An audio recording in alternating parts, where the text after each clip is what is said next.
the longest war in American history. We completed one of the biggest airlifts in history, with more than 120,000 people evacuated to safety. That number is more than double what most experts thought were possible. No nation has ever done anything like it in all of history. Only the United States had the capacity and the will and the ability to do it, and we did it today. The extraordinary success of this mission was due to the incredible skill, bravery, and selfless courage of the United States military and our diplomats and intelligence professionals. For weeks, they risked their lives to get American citizens, Afghans who helped us, citizens of our allies and partners and others on board planes and out of the country. And they did it facing a crush of enormous crowds seeking to leave the country.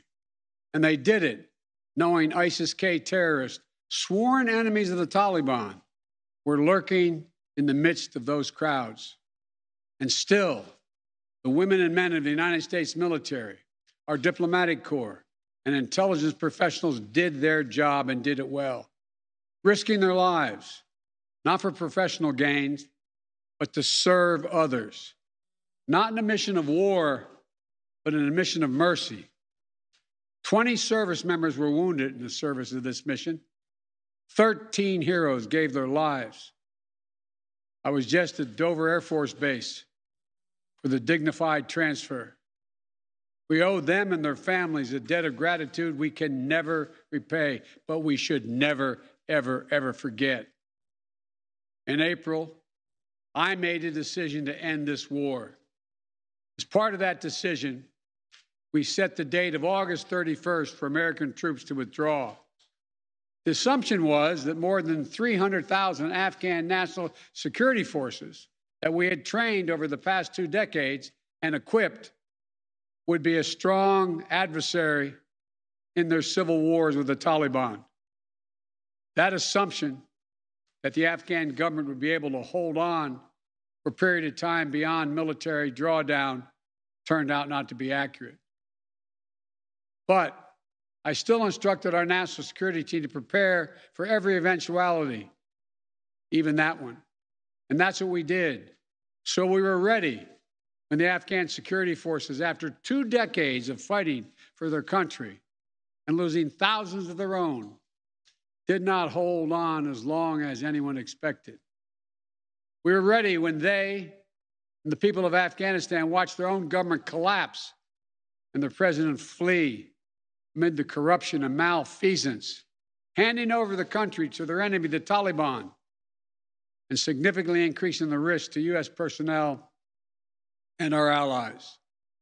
As a result, to safely extract American citizens before August 31st, as well as embassy personnel, allies and partners, and those Afghans who had worked with us and fought alongside of us for 20 years, I had authorized 6,000 troops, American troops, to Kabul to help secure the airport. As General McKenzie said, this is the way the mission was designed. It was designed to operate under severe stress and attack, and that's what it did. Since March, we reached out 19 times to Americans in Afghanistan with multiple warnings and offers to help them leave Afghanistan, all the way back as far as March. After we started the evacuation 17 days ago, we did initial outreach and analysis and identified around 5,000 Americans who had decided earlier to stay in Afghanistan, but now wanted to leave. Our Operation Allied Rescue ended up getting more than 5,500 Americans out. We got out thousands of citizens and diplomats from those countries that went into Afghanistan with us to get bin Laden. We got out locally employed staff of the United States Embassy and their families, totaling roughly 2,500 people. We got thousands of Afghan translators and interpreters and others who supported the United States out as well. Now we believe that about 100 to 200 Americans remain in Afghanistan, with some intention to leave. Most of those who remain are dual citizens, long-time residents who had earlier decided to stay because of their family roots in Afghanistan. The bottom line, 90% of Americans in Afghanistan who wanted to leave were able to leave. And for those remaining Americans, there is no deadline. We remain committed to get them out if they want to come out. Secretary of State Blinken is leading the continued diplomatic efforts to ensure safe passage for any American, Afghan partner, or foreign national who wants to leave Afghanistan. In fact, just yesterday, the United Nations Security Council passed a resolution that sent a clear message about what the international community expects the Taliban to deliver on moving forward, notably freedom of travel, freedom to leave. And together, we are joined by over 100 countries that are determined to make sure the Taliban upholds those commitments. It will include ongoing efforts in Afghanistan to reopen the airport, as well as overland routes, allowing for continued departure to those who want to leave and deliver humanitarian assistance to the people of Afghanistan. The Taliban has made public commitments, broadcast on television and radio across Afghanistan, on safe passage for anyone wanting to leave, including those who worked alongside Americans. We don't take them by their word alone, but by their actions. And we have leverage to make sure those commitments are met. Let me be clear. Leaving August the 31st is not due to an arbitrary deadline. It was designed to save American lives. My predecessor, the former president, signed an agreement with the Taliban to remove U.S. troops by May the 1st, just months after I was inaugurated. It included no requirement that the Taliban work out a cooperative government arrangement with the Afghan government. But it did authorize the release of 5,000 prisoners last year, including some of the Taliban's top war commanders, among those who just took control of Afghanistan. By the time I came to office, the Taliban was in its strongest military position since 2001, controlling or contesting nearly half of the country. The previous administration's agreement said that if we stuck to the May 1st deadline that they had signed on to leave by, the Taliban wouldn't attack any American forces. But if we stayed, all bets were off. So we were left with a simple decision. Either follow through on the commitment made by the last administration and leave Afghanistan, or say we weren't leaving and commit another tens of thousands more troops going back to war. That was the choice, the real choice, between leaving or escalating. I was not going to extend this forever war, and I was not extending a forever exit. The decision to end the military airlift operations at Kabul airport was based on the unanimous recommendation of my civilian and military advisors, the Secretary of State, the Secretary of Defense, the Chairman of the Joint Chiefs of Staff, and all the service chiefs and the commanders in the field. Their recommendation was that the safest way to secure the passage of the remaining Americans and others out of the country was not to continue with 6,000 troops on the ground in harm's way in Kabul, but rather to get them out through non-military means. In the 17 days that we operated in Kabul, after the Taliban seized power, we engaged in an around-the-clock effort to provide every American the opportunity to leave. Our State Department was working 24/7, contacting and talking, and in some cases walking Americans into the airport. Again, more than 5,500 Americans were airlifted out. And for those who remain, we will make arrangements to get them out if they so choose. As for the Afghans, we and our partners have airlifted 100,000 of them. No country in history has done more to airlift out the residents of another country than we have done. We will continue to work to help more people leave the country who are at risk. We're far from done. For now, I urge all Americans to join me in grateful prayer for our troops and diplomats and intelligence officers who carried out this mission of mercy in Kabul and at tremendous risk with such unparalleled results. An airlift that evacuated tens of thousands, to a network of volunteers and veterans who helped identify those needing evacuation, guide them to the airport, and provided them for their support along the way. We're going to continue to need their help. We need your help, and I'm looking forward to meeting with you. And to everyone who is now offering or who will offer to welcome Afghan allies to their homes around the world, including in America, we thank you. I take responsibility for the decision. Now, some say we should have started mass evacuations sooner. And couldn't this have been done in a more orderly manner? I respectfully disagree. Imagine if we'd begun evacuations in June or July, bringing in thousands of American troops and evacuating more than 120,000 people in the middle of a civil war. There still would have been a rush to the airport, a breakdown in confidence and control of the government, and it still would have been a very difficult and dangerous mission. The bottom line is there is no evacuation from the end of a war that you can run without the kinds of complexities, challenges, and threats we faced. None. There are those who would say we should have stayed indefinitely for years on end. They ask, why don't we just keep doing what we were doing? Why do we have to change anything? The fact is, everything had changed. My predecessor had made a deal with the Taliban.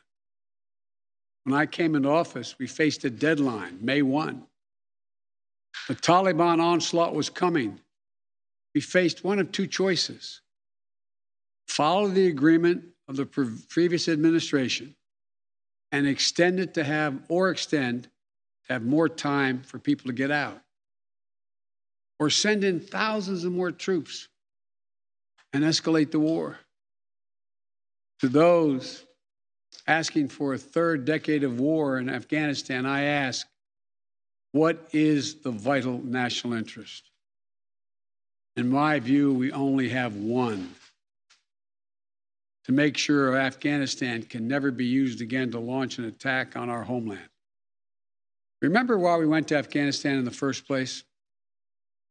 Because we were attacked by Osama bin Laden and Al Qaeda on September 11th, 2001. And they were based in Afghanistan. We delivered justice to bin Laden on May 2nd, 2011, over a decade ago. Al Qaeda was decimated. I respectfully suggest you ask yourself this question. If we'd been attacked on September 11, 2001, from Yemen instead of Afghanistan, would we have ever gone to war in Afghanistan? Even though the Taliban controlled Afghanistan in the year 2001? I believe the honest answer is no. That's because we had no vital interest in Afghanistan other than to prevent an attack on America's homeland and our friends. And that's true today. We succeeded in what we set out to do in Afghanistan over a decade ago. Then we stayed for another decade. It was time to end this war. This is a new world. The terror threat has metastasized across the world, well beyond Afghanistan. We face threats from al-Shabaab in Somalia, al-Qaeda affiliates in Syria and the Arabian Peninsula, and ISIS attempting to create a caliphate in Syria and Iraq and establishing affiliates across Africa and Asia. The fundamental obligation of a president, in my opinion, is to defend and protect America. Not against threats of 2001, but against the threats of 2021 and tomorrow.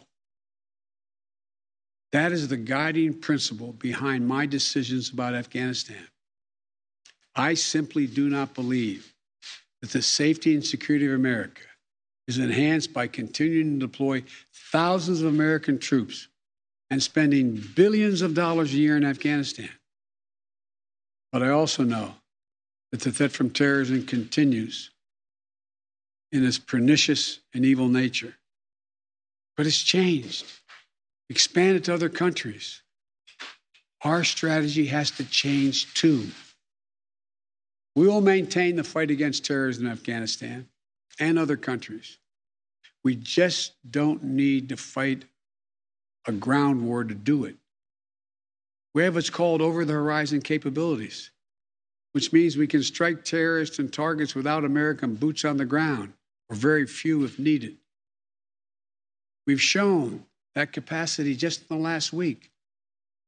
We struck ISIS-K remotely, days after they murdered 13 of our service members and dozens of innocent Afghans. And to ISIS-K, we are not done with you yet. As Commander-in-Chief, I firmly believe the best path to guard our safety and our security lies in a tough, unforgiving, targeted, precise strategy that goes after terror where it is today, not where it was 2 decades ago. That's what's in our national interest. And here's a critical thing to understand. The world is changing. We're engaged in a serious competition with China. We're dealing with the challenges on multiple fronts with Russia. We're confronted with cyber attacks and nuclear proliferation.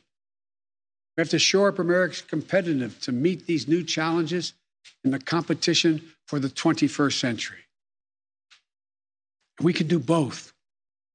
Fight terrorism and take on new threats that are here now and will continue to be here in the future. And there's nothing China or Russia would rather have, would want more in this competition in the United States to be bogged down another decade in Afghanistan. As we turn the page on the foreign policy that has guided our nation the last 2 decades, we've got to learn from our mistakes. To me, there are 2 that are paramount. First, we must set missions with clear, achievable goals, not ones we'll never reach.